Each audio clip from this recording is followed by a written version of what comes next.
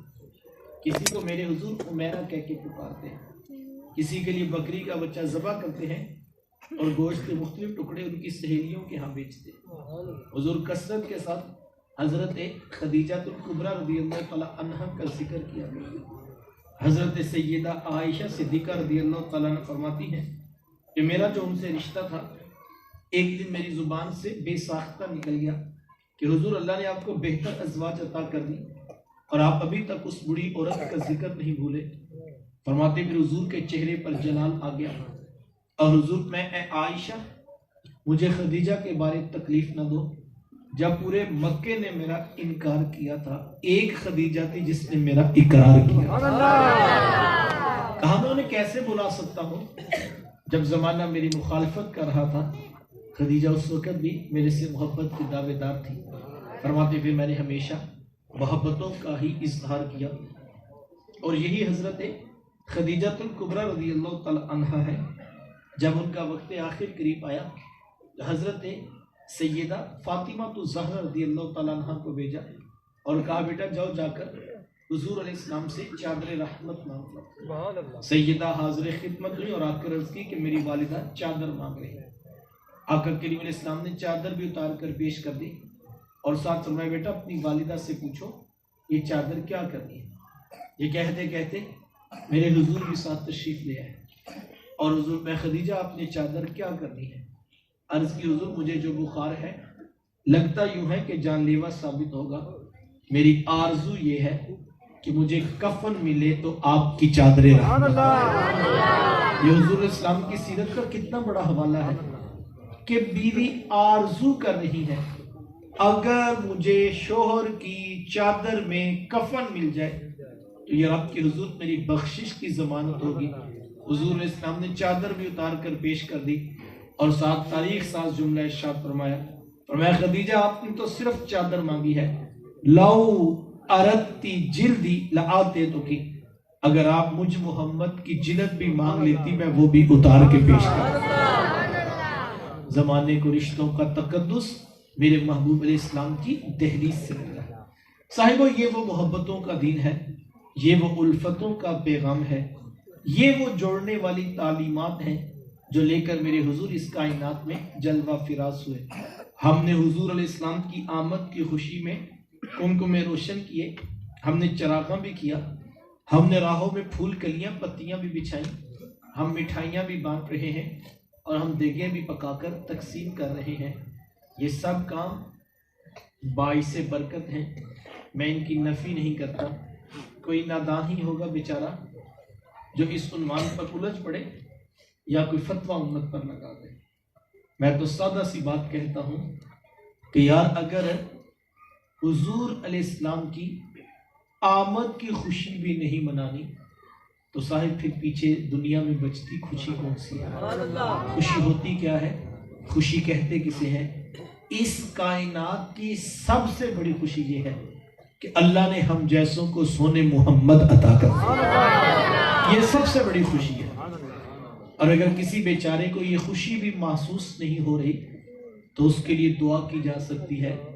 دیکھو کوئی نابینا شخص کہے کہ مجھے سورج دکھائی نہیں دے رہا، تو آپ ساری زندگی بھی دلائل دیں تو دلائل سے سورج دکھائی نہیں دیتے۔ صاحب اس کے لیے آنکھوں میں نور ہونا ضروری ہے۔ یہ خوشی کا جو تعلق ہوتا ہے اس کا پیار اور محبت سے تعلق ہے، اس کا دلائل سے تعلق نہیں ہوتا۔ دل میں پیار ہو، جی کرتا ہے دنیا میں نبیوں کے امام کی آمد ہے، کمکمے بھی ہوں، روشنیاں بھی ہوں، چراغ بھی ہوں، کلیاں بھی ہوں، مٹھائیاں بھی بٹیں، دیگیں بھی تقسیم ہوں، کیوں نہ ہو سونے محمد کی آمد ہو رہی۔